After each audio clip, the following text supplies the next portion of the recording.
Hi friends, எல்லோருக்கும் வணக்கம். ஸ்ரீ ஆனந்த நிலையம் ஆன்மீக தகவல் பகுதியில் இன்றைக்கி நம்ம பார்க்க போகிற விஷயம் பக்தி.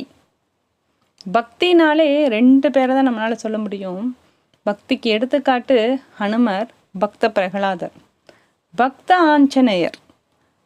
அவருடைய பேரிலேயே பக்தி அப்படிங்கிறது சேர்த்தி தான் நம்ம சொல்கிறோம். பக்த ஆஞ்சநேயர் ராமர் மீது அளவிலா பற்றுதல் கொண்டவர். சதா சர்வ காலமும் ஸ்ரீ ராமநாமத்தை மட்டுமே அவர் சொல்லிக்கிட்டே இருப்பார். அவருடைய உடல்ல இருக்கக்கூடிய மயிர்கால்கள் கூட ராமநாமம் உச்சரிக்குமா. அந்த அளவுக்கு ஸ்ரீ ராமர் மீது அவ்வளோ ஒரு பக்தி கொண்டவர். இந்த கலியுகத்துல எங்கெல்லாம் ராமநாமம் உச்சரிக்கப்படுகிறதோ, ராமாயணம் வாசிக்கப்படுகிறதோ, அங்கெல்லாம் பக்த ஆஞ்சநேயர் வீற்று இருப்பார். அப்படிப்பட்ட பக்த ஆஞ்சநேயரை நம்ம எல்லோரும் வணங்குவோம். அவருடைய ஆசைகளை